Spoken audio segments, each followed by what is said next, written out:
Abra sua Bíblia comigo, querido, em Marcos capítulo 8, versículo 22.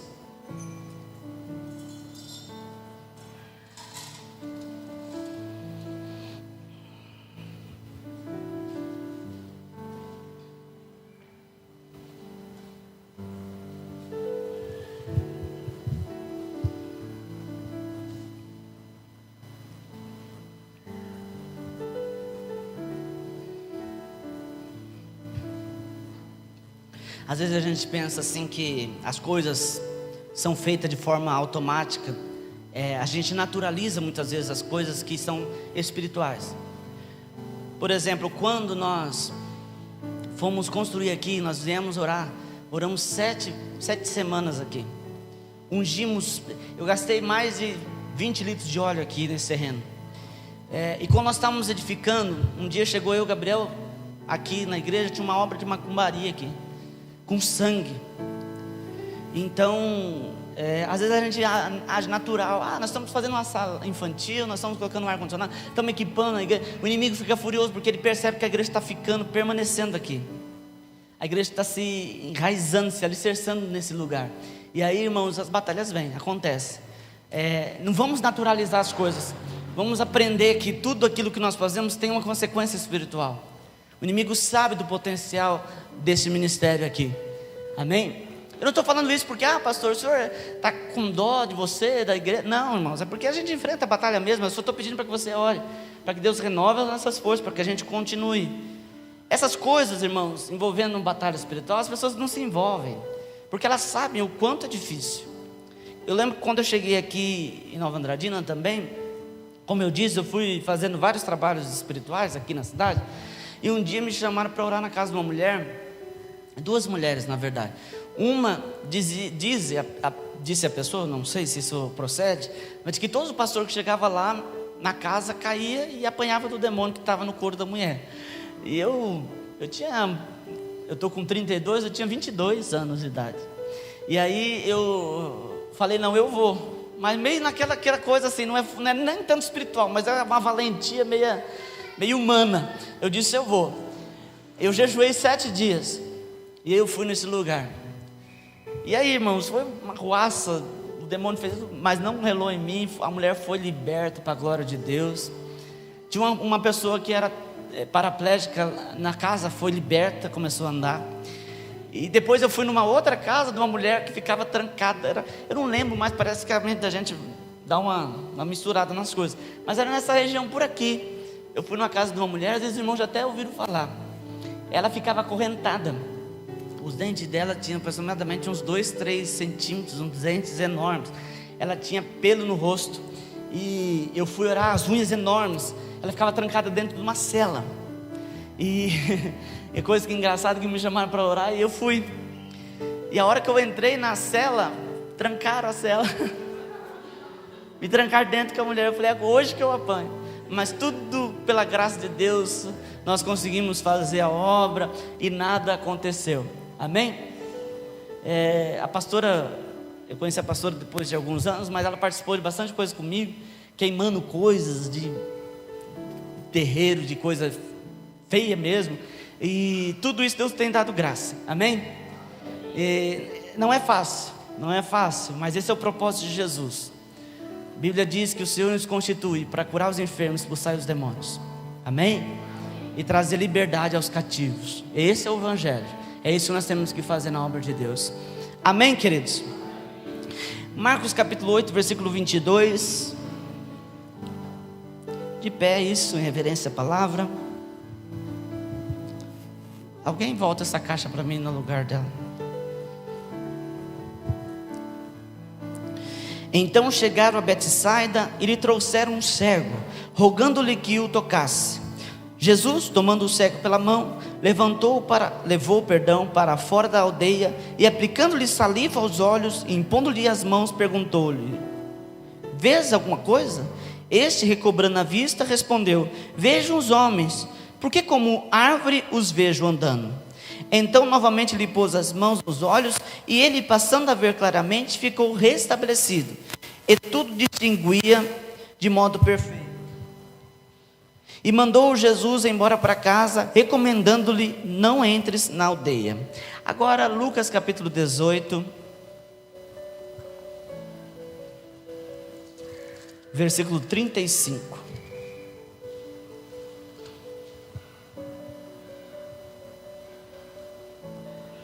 Alguém vai lá na salinha para mim e pede para parar de gritar, em nome de Jesus.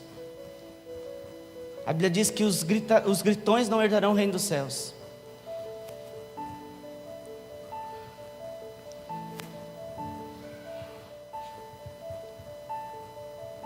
Lucas 18, 35.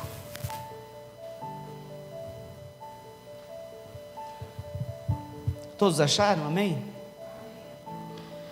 Aconteceu que, ao aproximar-se ele de Jericó, estava um cego assentado à beira do caminho, pedindo esmolas. E ouvindo o tropel da multidão que passava, perguntou o que era aquilo. Anunciaram-lhe que passava Jesus, o Nazareno. Então ele clamou: Jesus, filho de Davi, tem compaixão de mim. E os que iam à frente o repreendiam para que se calasse. Ele, porém, cada vez gritava mais: Filho de Davi, tem misericórdia de mim. Então parou Jesus e mandou que lhe trouxessem. E tendo ele chegado, perguntou-lhe: que queres que eu te faça? Respondeu ele: Senhor, que eu torne a ver. Então Jesus lhe disse: recupera a tua vista, a tua fé te salvou. Diga comigo: a tua fé te salvou. Imediatamente tornou a ver e seguia-o, glorificando a Deus. Também todo o povo, vendo isto, dava louvores a Deus. Fecha os teus olhos.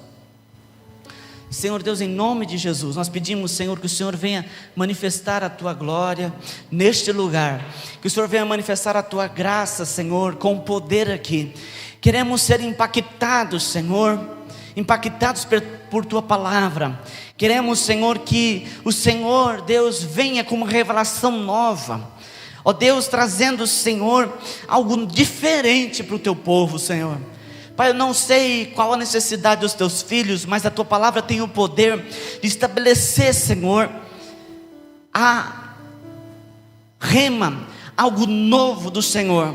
E é isso que nós pedimos, Senhor, que os Teus filhos sejam ministrados nessa noite, que o Teu Espírito Santo, Senhor, tenha, Pai, liberdade para falar a cada coração. E em nome de Jesus, eu repreendo agora, Senhor, toda ação das trevas contra este culto, contra a ministração da palavra. Em nome de Jesus, guarda, Senhor, o Teu povo, guarda, Senhor, as nossas crianças da influência maligna. Em nome de Jesus, nós pedimos, Senhor, que a Tua graça se estabeleça em nós. Amém. Podemos assentar?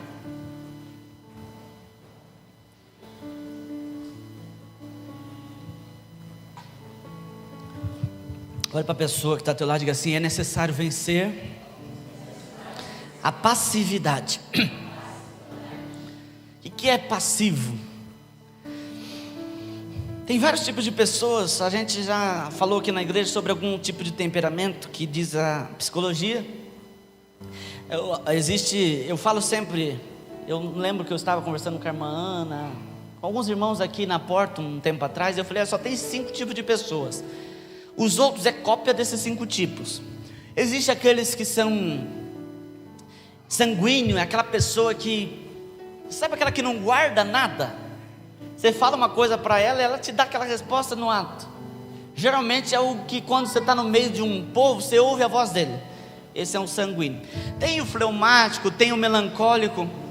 Dentro dessas características de personalidade, existe aqueles que são passivos. Existe uma passividade natural, que é aquela pessoa que não consegue ter reação em quase nada na vida.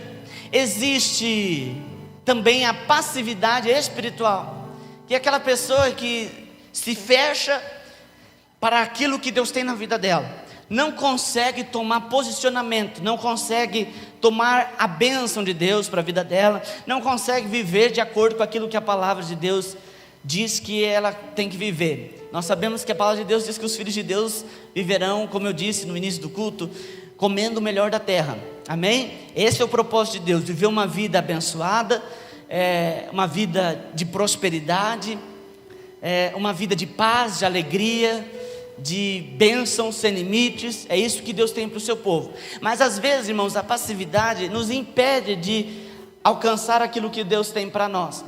Aqui nós lemos dois textos, Lucas 8, 22 e Marcos 8, 22 e Lucas 18, 35.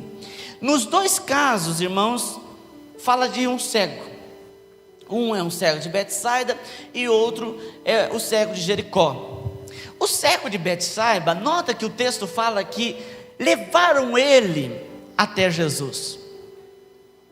Vamos voltar lá o texto um pouquinho. Marcos 8, 22, diz assim: então chegaram a Betsaida e lhe trouxeram um cego. Diga assim comigo: o cego foi levado. Pegaram, tinha um cego lá, alguém falou assim: Jesus está passando. Foram lá, pegaram o cego e levaram até Jesus. E aí, irmãos, vamos acompanhando aqui no texto. Jesus tomando o cego pela mão, diga assim: Jesus pegou o cego. E aí, Jesus cuspiu no chão. Tem gente que se escandaliza com alguns atos proféticos dos dias de hoje. Imagine você vendo Jesus cuspir no chão, fazendo um barrinho e passando nas pessoas. E aí Jesus, perdão, não é esse texto que cospe no chão, ele passa saliva nos olhos. Imagine Jesus passando saliva nos olhos, nos seus olhos. Imagine você querendo uma cura e Jesus cospe e cuspe nos seus olhos. Imagine só o que seria. E aí, irmãos, Jesus pega ele pela mão, passa a saliva, e o próprio Jesus chega para ele e fala assim: está vendo? Ele olha para Jesus e diz: não estou vendo. Estou vendo, mas está esquisito. Eu estou vendo homens caminhando como árvore. Jesus pega então, ora novamente. E aí então ele estabelece, versículo 24: esse, recobrando a vista, respondeu: vejo homens, porque como árvores os vejo andando. Então novamente lhe pôs as mãos nos olhos, e ele, passando a ver claramente, ficou restabelecido, e tudo distinguia de modo perfeito. E aí Jesus chega para ele e diz assim: olha, vai para sua casa, não entre na aldeia. Acabou. Agora, irmão, se a gente olhar o outro cego de Jericó, pastor, mas os dois não foi curado? Tem ressalva. O cego de Betsaida foi curado, o cego de Jericó não somente curado. Jesus disse: vai a tua fé. Há uma diferença entre cura e salvação? Olha para a pessoa e diga assim: há diferença entre cura e salvação.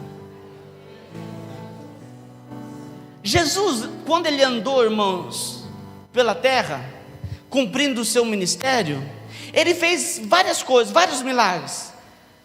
Operou, curou enfermos, ressuscitou gente. E quando ele diz: olha, aguarda que eu vou mandar a promessa de meu Pai, ele está falando sobre o Espírito Santo. Quantas pessoas tem no dia de Pentecostes? 120. Então nem tudo que é manifestação do poder de Deus quer dizer algo eterno. Tem muitas pessoas que são curadas e ficam apenas curadas. Não significa que uma pessoa que é curada por Deus é salva. Amém? Vamos entender isso, irmãos. Há uma multidão que é curada por Deus. Muitas pessoas viram o milagre de Deus, mas a fidelidade do povo, eu estou falando de Pentecostes porque uma pessoa que não aguenta esperar uma ordem de Jesus, como que pode ser salva? E assim foi o que aconteceu. Jesus curou muitos enfermos, pessoas comeram o pão do milagre da multiplicação, e cadê? Não estavam no dia do Pentecostes. Essas pessoas então, se fosse no dia da volta de Jesus, elas não iriam, não estavam aguardando a promessa do Pai. Então nem sempre onde há cura, há salvação. E aqui, irmãos, o segundo é diferente. Esse primeiro, ele é passivo. Alguém tem que levar ele para ser curado. Jesus tem que pegar na mão dele. Jesus tem que fazer um cuspe e passar nos olhos dele. Jesus tem que perguntar para ele se ele está enxergando. Agora, o cego de Jericó, a Bíblia diz, Lucas 18, 35: aconteceu que ao aproximar-se ele de Jericó, estava um cego sentado à beira do caminho pedindo esmolas. E o que? Ouvindo o tropel. Ele começou a ouvir um barulho de multidão. E aí ele pergunta para alguém: o que é isso? E alguém disse para ele: olha, é Jesus. Ele então, entendendo de quem se tratava, ele começou a gritar: Jesus, filho de Davi. Muita dificuldade havia, irmãos, no tocante a entender quem era Jesus. O próprio Jesus faz essa pergunta para os discípulos em seguida disso: quem dizem o povo que eu sou? E os discípulos vão falar: olha, um diz que o Senhor é o Elias, é profeta. Pedro disse: o Senhor é o Cristo, o Filho do Deus vivo. Mas havia muita dificuldade das pessoas entenderem quem era Jesus. Uns viam Jesus como um profeta, outros viam Jesus como um curandeiro, como uma pessoa que estava ali para operar um milagre apenas. Mas esse homem, ele faz uma declaração messiânica, reconhecendo que Jesus era o Filho de Deus. Por isso ele diz: Jesus, filho de Davi, tem compaixão de mim. O que ele está querendo dizer? Jesus, aquele que deveria vir e que veio, o Filho de Deus. E aí, irmãos, ele começa a gritar: Jesus, filho de Davi, tem compaixão de mim. Nota que ninguém levou ele. Pelo contrário, quando ele começa a declarar, as pessoas chegam para ele e dizem assim: fica quietinho. Sabe quando chega bêbado na igreja? Os obreiros levam: fica aqui, eu quero falar com o pastor. Não, fica aqui quietinho, fica aqui. A mesma coisa aconteceu com esse homem. Jesus, filho de Davi, fica aqui, quietinho, quietinho, vai atrapalhar o culto. Vai atrapalhar o Jesus fazer as curas dele. Não atrapalha Jesus. E cada vez ele gritava mais alto, até que o próprio Cristo ouviu ele. Pastor, ele gritou, Jesus ouviu. Você imagina, irmãos, como que não era a multidão que andava perto de Jesus? Você imagina a gritaria que não era? Você acha que foi só o cego que gritou? Irmão, muita gente gritava. Esse homem teve que gritar muito além do que as outras pessoas. Você acha que foi só ele que começou a pedir cura? Eu imagino Jesus entrando aqui nessa noite, muitos de nós começaríamos a gritar também.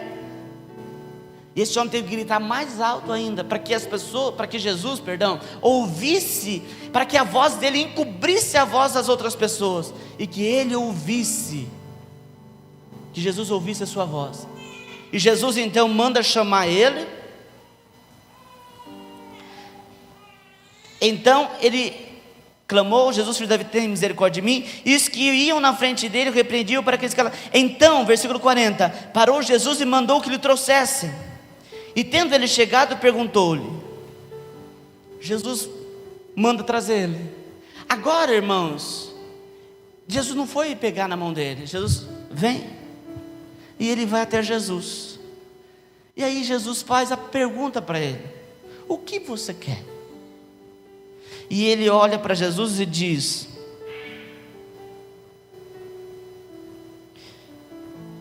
que queres que eu te faça? Respondeu ele: Senhor, que eu torne a ver. Ele olha para Jesus e diz: Jesus, eu quero enxergar. E Jesus diz: então Jesus lhe disse: recupera a tua vista, a tua fé te salvou. E agora, irmãos, esse homem não recebe apenas cura, recebe salvação. Pastor, mas a salvação não precisa de algumas coisas? Tudo isso que ele fez. Ele reconheceu que Jesus era Filho de Deus. E aí Jesus diz para ele: olha, você foi curado, a tua fé te salvou. E ele pede então, aliás, Jesus não fala nada, mas ele vai seguindo Jesus, estrada fora. Aonde Jesus vai agora, ele está indo atrás. Olha a diferença de duas pessoas. Os dois receberam cura. Tanto o cego de Betsaida como o cego de Jericó foram curados diante de Deus. Mas a postura deles trouxeram, irmãos, finais diferentes para suas vidas. Um destino diferente para cada um deles. O inimigo mudou de estratégia. Antigamente você ouvia falar: a pessoa desviou. Hoje o inimigo não quer desviar ninguém. Ele quer deixar as pessoas dentro das igrejas, só que eles querem deixar as pessoas passivas. Ele quer que as pessoas vivem na cultura da cura, do milagre, da bênção. Pastor, isso é errado, é pecado? Não, isso é de Deus.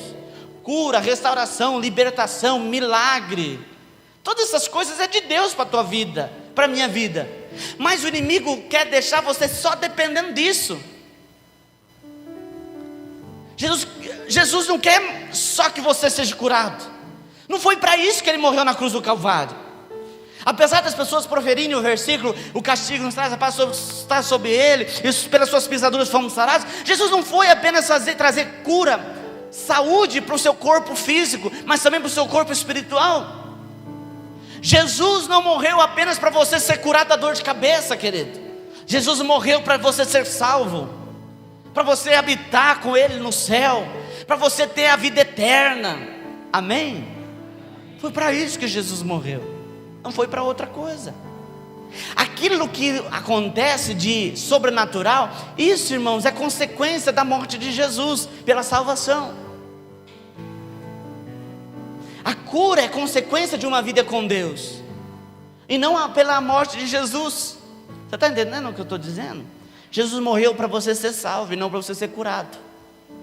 A cura vem por causa da salvação, da graça, da misericórdia de Deus para a tua vida. Mas o propósito de Jesus é salvar você. Só que às vezes, irmãos, o inimigo quer nos deixar passivos dentro da igreja. A gente se contenta com a cura. Ai, o meu milagre, que milagre. Tem gente que pede tanto milagre que dá vontade de perguntar para ele: mas que milagre você está pedindo? Eu acho que a gente perguntar para essas pessoas que ficam só milagre, quer milagre, ela vai nem saber o que é que ela quer. Esse homem aqui, ele não fala nada. O cego de Betsaida, Jesus chega para ele, cospe, passa uma saliva. O que seria normal? Alguém ungiu você com cuspe? Se você voltou a enxergar, o que você faria? Imagine um cego. Você ora com ele e ele começa a ver. Não faria, não ficaria assim, cabisbaixo.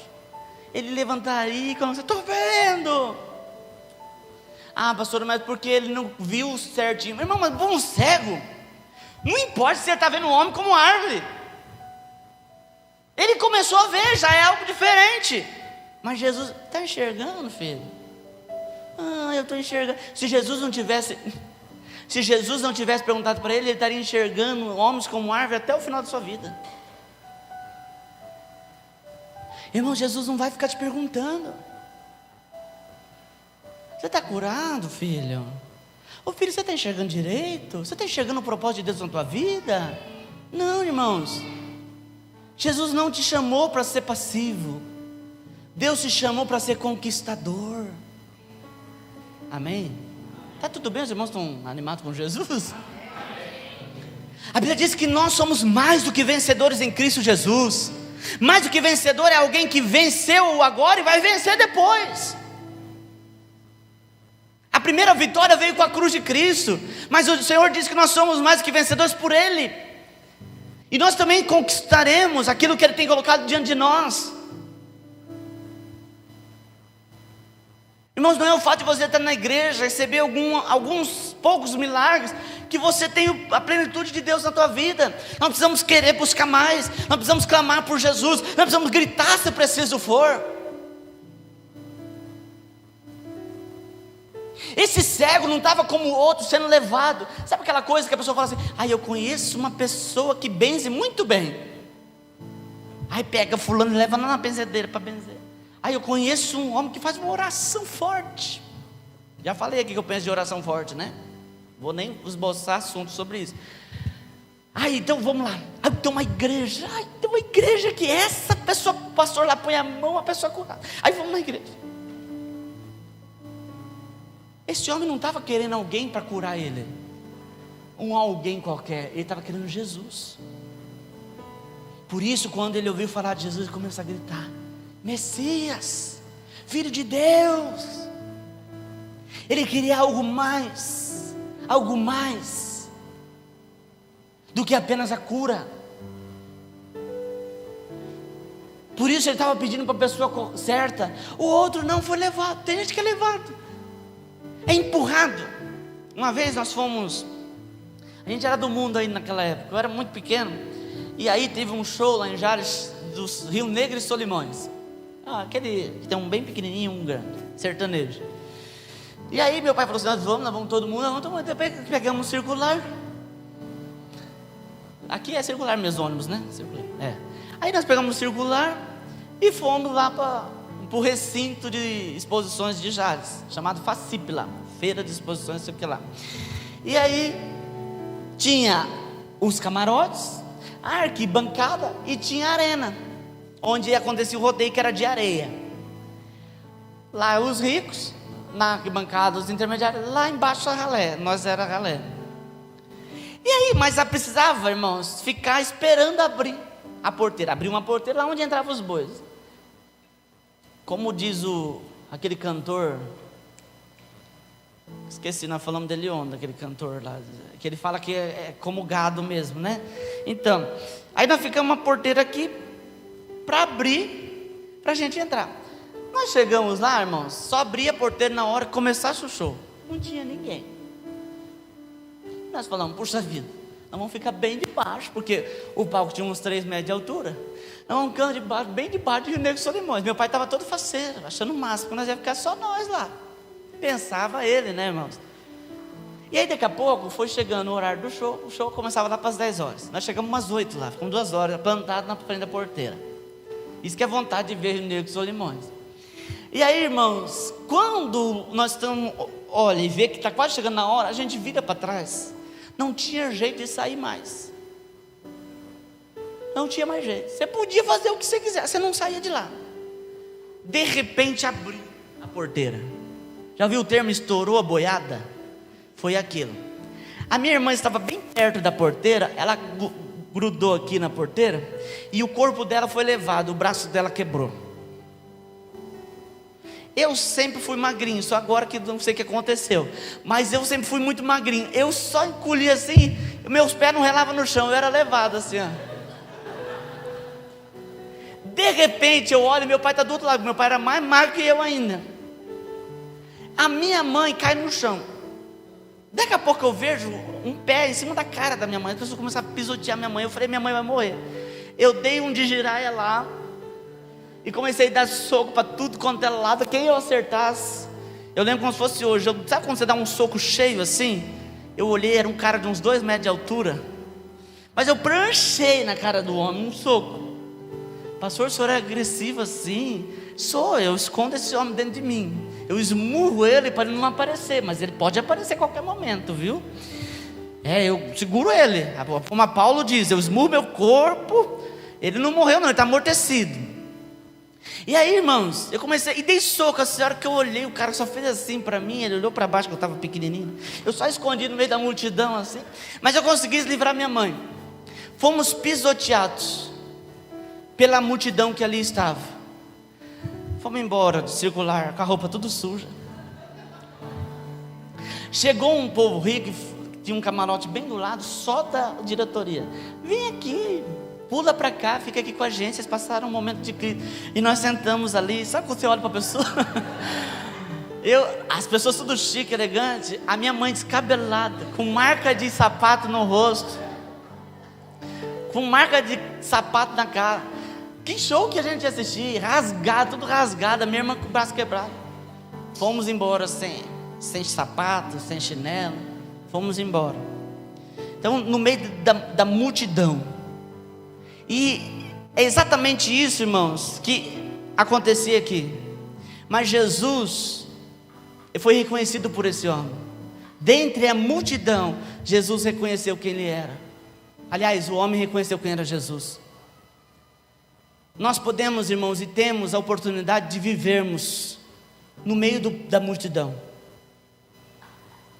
Isso não te faz ser expulso do meio do povo de Deus. A gente pode viver recebendo uma cura aqui, um milagre ali, mas aqueles que querem o Senhor na sua profundidade, receberão algo diferente.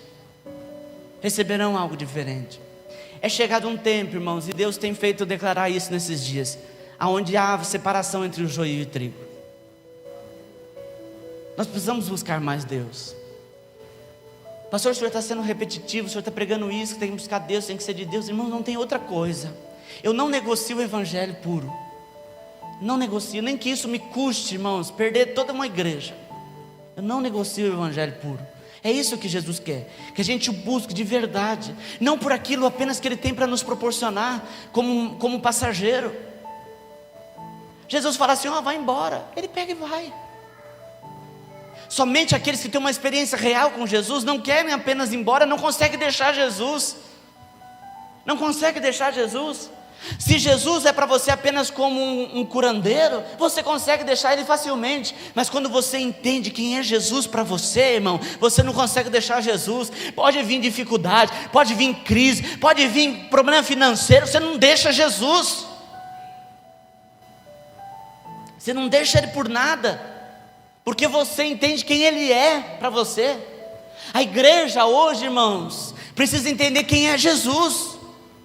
Nós falamos muito bem de Jesus, nós decoramos versículos bíblicos, mas nós precisamos entender quem Ele é, o porquê que Jesus morreu. Essa é a diferença. Essa é a diferença. Foi isso que aconteceu na vida de Zaqueu. Zaqueu passou a ser conhecido como nunca antes, por causa de uma música. Entra na minha casa, na minha vida. Mas eu convido você a analisar um pouquinho a história de Zaqueu. Zaqueu, ele era um publicano, cobrador de impostos. Cobrador de impostos hoje, por uma estratégia, a gente não vê. A gente não vê. O Estado, de forma invisível, vai tirando coisa da gente. A gente não está vendo. Só para você entender, você trabalha de janeiro a maio. Diz que está chegando a maio, abril. Diz que está quase chegando em abril. Mas você trabalha de janeiro a maio só para pagar imposto. Todo o seu dinheiro, você pegar o seu montante de janeiro a maio, é imposto. A gente paga imposto sobre o veículo. Por exemplo, um carro zero hoje, sem imposto, ele vai estar custando em torno de 20 mil reais. Pastor, mas está vendendo por 40 e pouco. É imposto. A gasolina sai a 60, 80 centavos, o resto é imposto embutido. Aí tem imposto para retirar, tem imposto para refinar, tem imposto para vender, tem imposto para revender. Imagine naquela época a pessoa que cobrava imposto tinha cara. Você acha que Zaqueu era querido das pessoas? Ele era odiado, ele era considerado traidor, ele era como o capitão do mato era para os negros do Brasil. Ele era odiado, porque como que pode um ser do nosso meio ficar cobrando imposto? E é mais, irmãos, todo cobrador de impostos tinha uma porcentagem. Como existe hoje, eu não sei como funciona, mas antigamente quem trabalhava para a Receita Federal se aposentava, e a sua aposentadoria é relacionada com arrecadação. Então você chegava perto de alguém que trabalhou para a Receita e falava assim: ó, pede nota, viu? Pede nota. Porque quanto mais você arrecadava, mais o salário dele subia. E assim era com Zaqueu. Então ele era odiado. Imagina, irmãos, nunca se cobrou. Você acha que hoje cobra muito imposto? Nessa época aqui, principalmente onde imperou o poder era do Império Romano, o povo só vivia para pagar imposto. Não tinha nenhuma utilidade a não ser pagar imposto. Cobraram imposto até de Jesus. Você lembra do texto bíblico? Bateram na porta de Pedro, e Jesus manda Pedro pescar e pegar um starter e pagar o imposto dele e de Jesus. Ele era odiado por todo mundo. E agora, irmãos, ele olha Jesus, ou melhor, ele ouve falar de Jesus e ele quer ver Jesus. Quando a gente fala que Zaqueu queria ver Jesus, dá a impressão que ele queria só apenas algo visual. Mas é como nós cantamos nos cânticos: nós queremos ver tua face. Zaqueu não queria apenas ver a pessoa de Jesus, ele queria ver quem era Jesus. Ele queria ver a essência de Jesus. E aí, irmão, Zaqueu era muito pequeno, baixinho. Ele não conseguia ver, porque Jesus estava no meio da multidão e nunca conseguia ver Jesus. Ele então tem uma estratégia. Ele sobe num sicômoro. O sicômoro é como se fosse uma figueira brava, cheia de espinho. Ele sobe num sicômoro, agarra num tronco lá, porque ele fez uma estratégia. Ele diz: ó, Jesus está andando aqui, ele vai passar aqui. Então, Jesus ia passar aqui, ele sobe no sicômoro e fica agarradinho aqui no toco, no galho do sicômoro. E quando Jesus passou, ele ficou lá: ah, esse que é Jesus. Jesus, conhecendo a intenção do coração do homem, Diga para a pessoa que está lá: Jesus conhece a intenção do teu coração. Jesus olha para cima e diz: Zaqueu. Se imagina, irmãos, como foi impactante para Zaqueu. Jesus não sabia quem era ele, mas agora Jesus fala: Zaqueu, ele me conhece. Eu fico imaginando a multidão que estava com Jesus. Ele conhece esse tipinho? Esse homem aí? Deus não vê como vê o homem. Amém? Assim foi a ordem do Senhor para Samuel: eu não vejo como vê o homem, eu vejo o coração. Jesus: Zaqueu, desce depressa, pois convém jantar na tua casa hoje. Me convém ir para a tua casa hoje. Você imagina Jesus falando que ele vai para a tua casa agora, acabar o culto. Como que está lá? Ixi, pastor, olha, quando eu vim para o culto, olha, está tudo assim, né? É isso que Jesus quer, pegar a gente de surpresa. Ele quer entrar na nossa casa do jeito que ela está ali, naquilo que é real. Jesus não é daqueles que avisa quando vai. Eu particularmente, hoje tudo se modernizou, mas eu fui treinado pelo meu pastor a visitar sem avisar.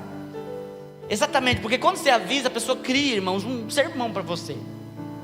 Ela se prepara. Só falta escrever no caderninho tudo que vai falar para o pastor. Quando você pega a pessoa de supetão, ela assusta. Jesus faz desse jeito: Zaqueu, hoje eu vou na tua casa, vou para a tua casa. Zaqueu desce depressa. Como diz o meu pastor, criança que está acostumada a subir numa árvore cheia de espinho, ela já tem um lugarzinho, ela já vai lá, rapa. Ela fala: vou pôr o pé aqui, o outro ali. Ela sabe como subir. Mas quando Jesus fala: desce depressa, irmão, Zaqueu desce rasgando. Jesus me chamou. E aí Jesus vai para a casa dele.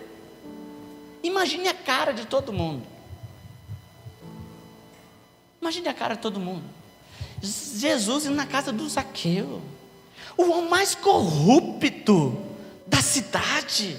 Jesus vai para a casa desse homem.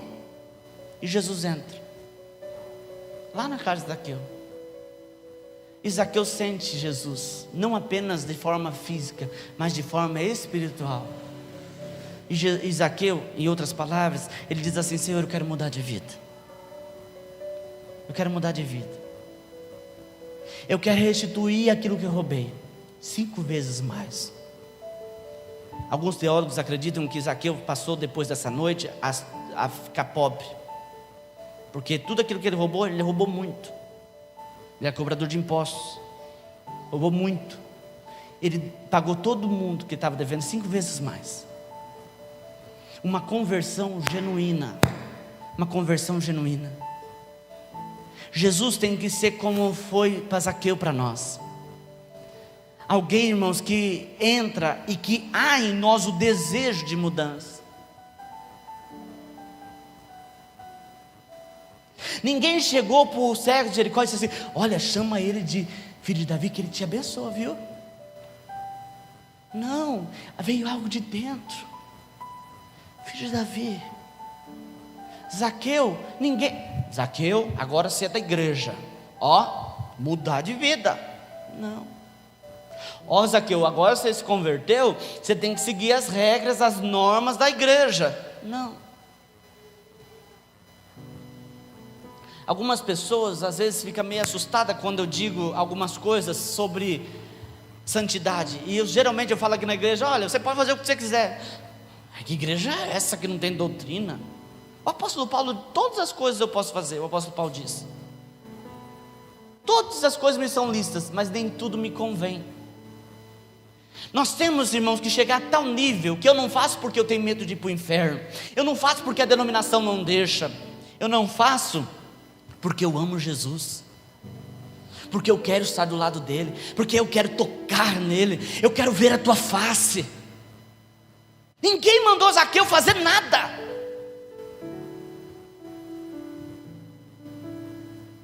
Imagine você se convertendo e tendo que reparar erro que você cometeu no passado. Primeira coisa que o cara se converte, ele fala assim: do teu passado não me lembrarei mais. Aleluia! Deus me livre. Deus falar para a gente recuperar aquilo que a gente fez errado no passado. Zaqueu fez isso, reparou o erro do passado. Pastor, tem base bíblica? É isso que eu estou dizendo. Não tem base bíblica para isso. Mas Zaqueu, irmãos, teve uma genuína conversão de tal forma que ele desejou fazer algo diferente. Ele externou aquilo que estava dentro dele. Ele quis mudança. Ele não quis apenas que Deus o prosperasse mais. Tem muito Zaqueu, irmão, que ao invés de querer ter transformação, se agora eu tenho bastante, imagine agora com Jesus na minha casa, vou multiplicar o meu dinheiro, vou triplicar. Não é esse pensamento do reino de Deus. É um pensamento de ser curado. Eu acho interessante, irmãos, como que Jesus muda as pessoas espiritualmente. Sabe por que as pessoas gostam de mudança espiritualmente? Porque o espiritual, ele não é visível a qualquer um. Você pergunta para a pessoa, você ora? Eu oro, eu tenho intimidade com Deus, eu sou cheio de Deus. Quando eu oro, o chão treme, pastor. Sabe por que as pessoas falam isso? Porque você não consegue ver isso. Nós fomos uma vez no encontro, tinha um irmão que disse que ele ora o tempo todo. E aí, irmãos, eu percebi que aquilo ali era a estratégia do velho. Era um velho. Começava a pregar e fazia assim, ó. Aí quando ele assustava, ele falava... Quem estava comigo nesse encontro? Todo mundo percebeu que o velho era malandro. Ele não orava não. Era mentira dele para ele fingir que ele estava dormindo. Aí ele, aleluia, Senhor, glória a Deus, aleluia. Estava dormindo. Velho sacana. Mas como que eu vou falar, você estava dormindo? É algo espiritual, é invisível para mim. Como que eu vou dizer, você não está santo não? Mas aí que está, irmãos. A conversão, ela não pode ser apenas transformação espiritual. Ela também tem que transformar a questão ética, moral, aquilo que é visível. Zaqueu não se contentou em dizer, eu sou de Jesus. Ele diz, não, isso tem que externar, isso tem que sair para fora. Muitas vezes o diabo quer que você seja passivo diante de Deus, porque você fica ali paradinho, não há nada, não acontece nada, não mexe em nada. Vai viver em Deus, irmãos. Vai procurar viver uma vida santa para você ver. O que vem de coisa à tona. Pastor, eu quero ser aquele crente assim. Vem na igreja, eu vou ficar ali, vou orar às vezes, não sei. E o medo de o pastor ter que pressionar ele um pouquinho? E o medo de o pastor conversar com ele? O culto acabou, cadê o irmão? Sumiu. O culto começou, cadê o irmão? Ele só chega depois. Não quer nada. Porque ele tem medo das pessoas se aproximar dele e descobrir quem ele é. Nós temos, irmãos, que procurar viver uma vida de verdade. Tirar do nosso meio toda paralisia, toda passividade. Procurar querer buscar Deus de verdade. Viver uma vida, irmãos, transformada em Deus. Eu não me arrependo de nada do que eu fiz na minha juventude. Eu louvo a Deus que eu consegui ser um jovem louco por Jesus. Eu andei com um saco de estopa na rua, vesti saco de estopa. Sabe aquele saco de batata? Vesti, que eu queria ser santo, e eu queria me humilhar diante dos homens. Pastor, por que o senhor fez isso? Eu quis fazer. Eu embarquei junto com os irmãos doidos que tinha na época. Coloquei um saco de estopa e fui para a rua, andava, ia trabalhar com o saco de estopa. Todo mundo falava, você fica aqui no fundo da loja. 6 meses. Mas eu louvo a Deus, irmãos, porque Deus fez tantas coisas, que se eu permanecesse de forma passiva, Deus não faria na minha vida. Se levante nessa noite. Se levante e queira Jesus para a tua vida. Queira que Ele mude você por dentro e por fora. Queira que Ele mexa lá naquilo que é o culto, naquilo que só você acha que só você sabe, mas que o Espírito Santo conhece. Deixa Ele mexer com você. ao ponto de você não querer mais a vida velha, mas querer uma vida nova em Cristo, uma conversão genuína. Você não veja mais Jesus como um empregado, como aquele que vai te dar algum benefício, mas que você veja Ele como um filho de Deus. Amém? Nós vamos orar nessa noite, para que o Senhor nos levante, nos tire da passividade, nos tire da ociosidade, e nos leve a lugares altos. Tem muita gente que está perguntando por que está acontecendo algumas lutas na minha vida. Deixa eu te falar algo profético, algo que o Senhor manda te dizer nessa noite. Algumas lutas não é porque o diabo está mexendo, ou está tocando em você. Deus manda dizer: você é filho, e filho o diabo não toca. Deus está permitindo que a turbulência venha, para que você se aproxime mais dele. Deus quer mover na tua vida. Deus quer mover. Deus quer mover. Pastor, está vindo coisas de todos os lados. Deus quer fazer um rebuliço santo na tua vida, quer transformar. Pastor, mas eu estou bem. Mas Ele quer te levar a lugares mais altos. Amém? Não queira viver uma vida tranquila, não. Isso não é de Deus, não. Deus quer movimentar você. Deus quer movimentar. Deus quer mexer com você. A cada dia Ele quer fazer algo novo. Eu fico vendo no deserto Deus treinando o povo.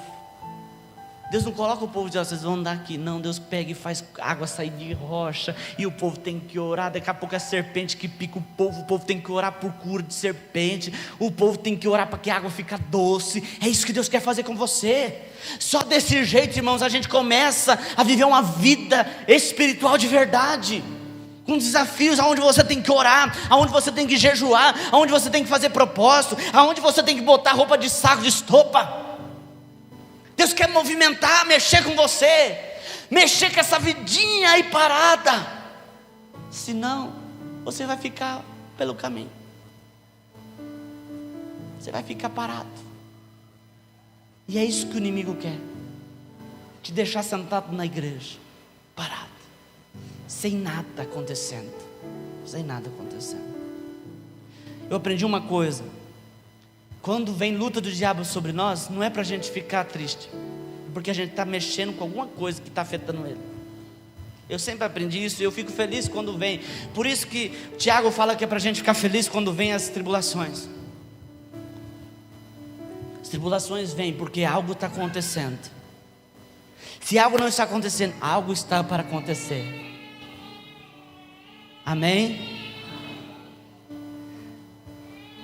Deus me separou no ventre da minha mãe.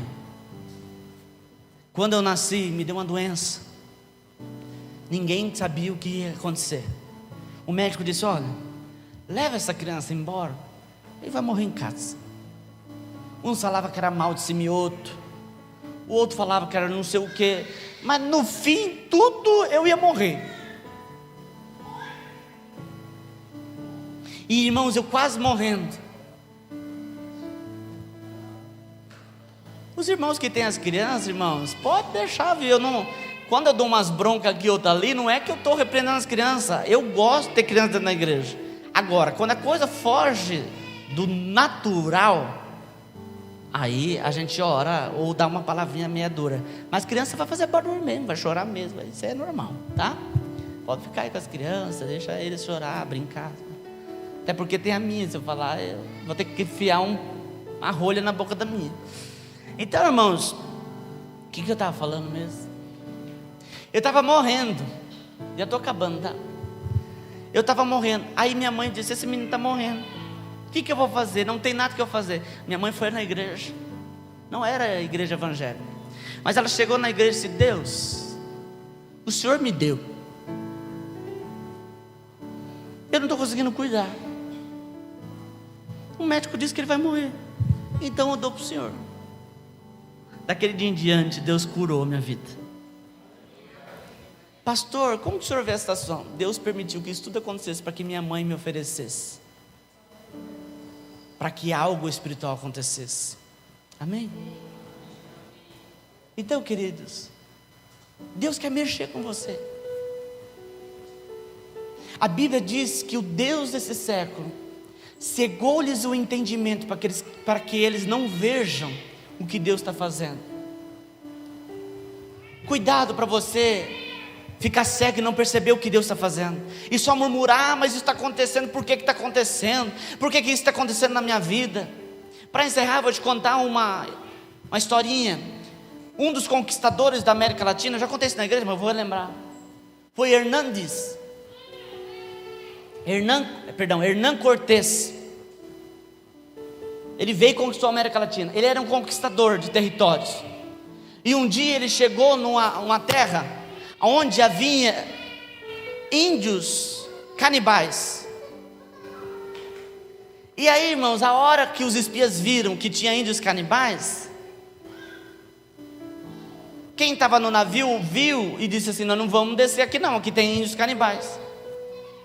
E Hernán Cortés, disse assim: vocês vão descer. Ele disse: não, a gente vai morrer lá. Ele diz: não importa, vocês morram tentando conquistar aquele território. E o povo disse: eu não vou descer do navio. Ele então, Hernán Cortés, pega um servo e corta a mão dele e disse assim: se vocês não descer, eu vou cortar a mão de todo mundo. Eles chegaram e falaram assim: não pode cortar, porque a gente não vai descer. Melhor uma mão do que o corpo. Sabe o que Hernán Cortés fez? Pegou pólvora, espalhou pelo navio e tacou fogo pelo navio. O povo tudo fez o quê? Pulou na água. Não tinha lugar nenhum em terra firme, a não ser a ilha dos índios canibais. Eles foram para a ilha, conquistaram a ilha. Às vezes Deus precisa tacar fogo no teu barco, que está muito ali, Às vezes Deus tem que fazer algumas coisas, a gente não entende, a gente acha que o mundo está acabando, está pegando fogo em tudo. Mas Deus quer mexer para fazer algo na tua vida. Deus quer fazer algo na tua vida. Amém? Vamos colocar de pé.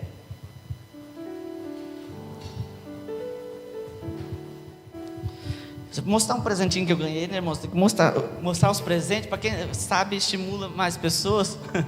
Estou brincando. Mandaram fazer para mim, a irmã Adriana. Olha que bonitas. Chique, né? Estou mostrando que é para honrar mesmo. Viu, irmãos? Presente inesperado, não estava nem esperando. Glória a Deus. Deus abençoe, Adriana. Vamos orar, irmãos, para que Deus transforme a nossa vida, para que Deus mexa conosco, movimente a gente, tire a gente da passividade, da ociosidade e venha fazer algo diferente na nossa vida. Amém? Às vezes está muito parado, Deus quer mexer com você. Deus quer mexer com você. Senhor, em nome de Jesus, nós te louvamos nessa noite. Nós te agradecemos, Senhor, pela palavra, Senhor, por tudo aquilo que o Senhor tem feito. E nós pedimos, Senhor, conforme esta palavra nessa noite, nos tire da passividade. Senhor, 2 cegos, 2 atitudes diferentes. Um reconheceu quem o Senhor era. Um foi até o Senhor.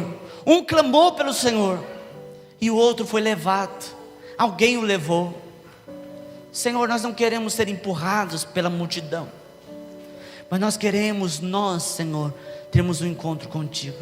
Nós não queremos depender da igreja para nos levar até o Senhor. Nós não queremos depender do pastor para nos levar até o Senhor. Nós queremos buscar o Senhor porque nós amamos, porque nós queremos ver uma vida, Senhor, no teu altar.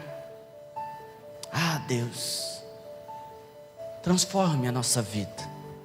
Que haja, Senhor, transformação na vida do teu povo nessa noite. Senhor, que abra, Senhor, os olhos dos teus filhos, para que eles vejam, o Senhor agindo, o Senhor manifestando a glória, Deus, em nome de Jesus. Em nome de Jesus. Mexe, Senhor, com a vida deles. Mexe, Senhor, mexe com a vida dos teus filhos. Opera o teu milagre, em nome de Jesus. Sentai-vos, nós já vamos encerrar. Estou até com dó de usar minha toalhinha agora.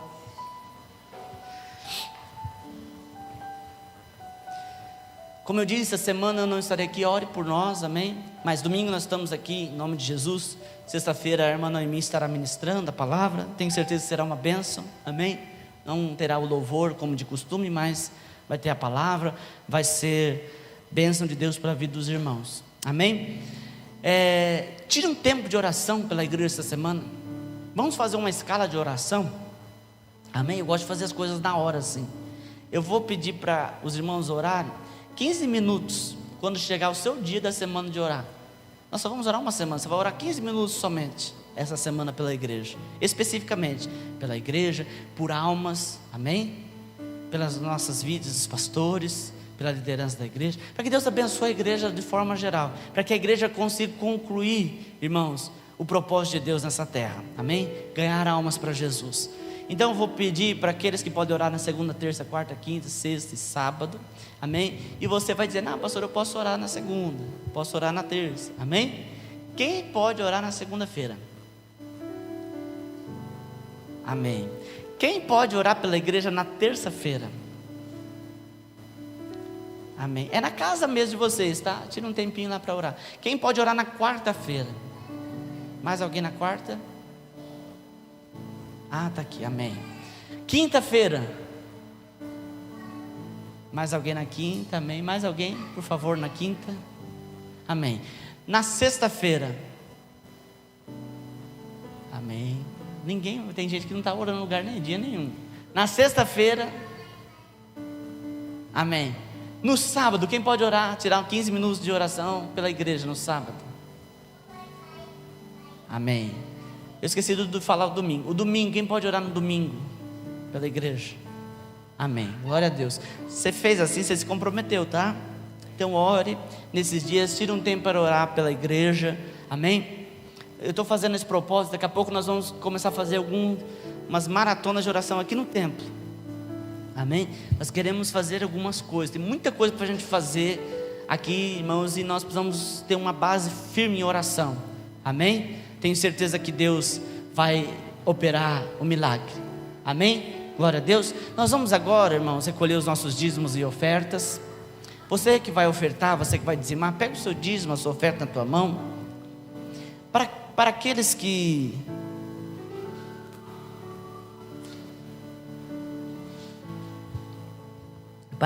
que vão contribuir com o ar-condicionado, será todo dia 10, tá, irmãos?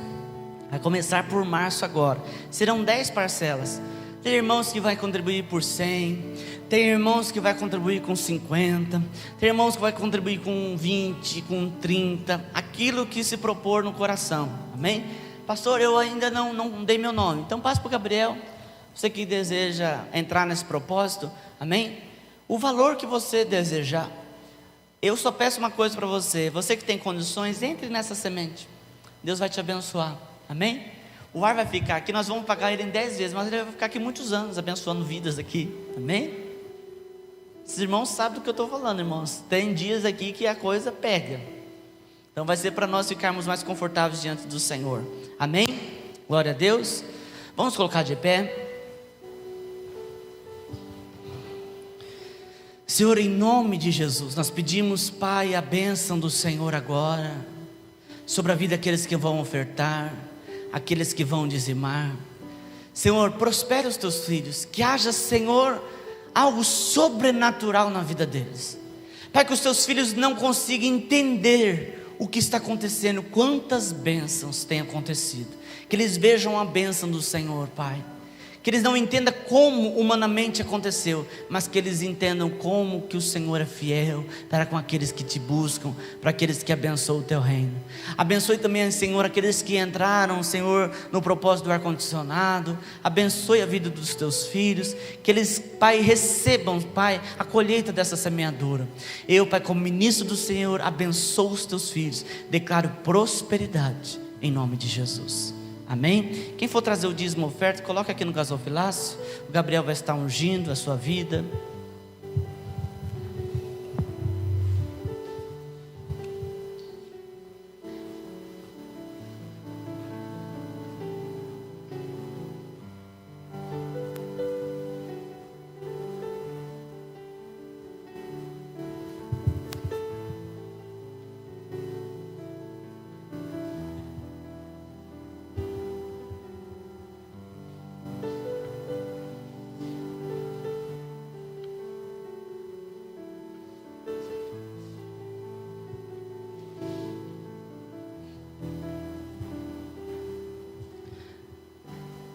Vamos dar a mão para os irmãos, vamos orar encerrando.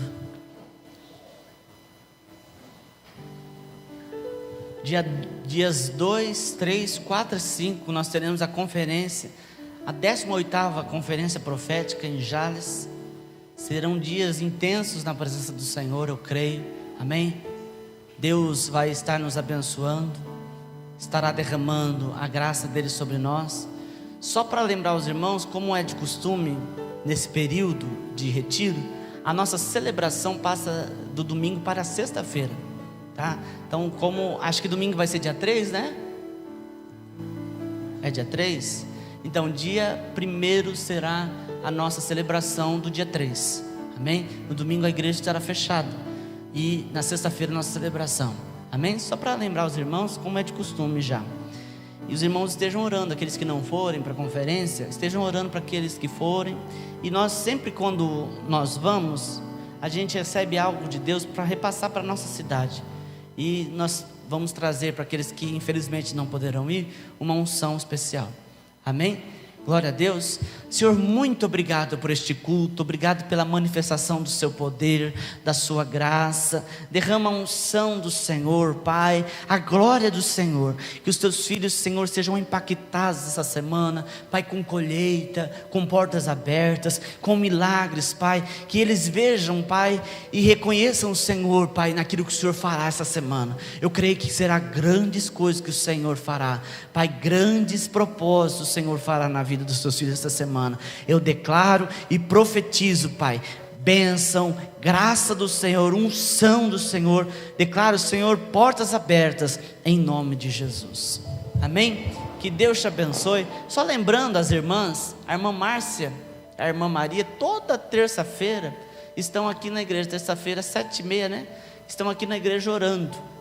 Eu vou pedir uma coisa para as irmãs. Terça-feira nós estávamos trabalhando aqui, elas oraram lá na salinha, e eu senti algo diferente ali.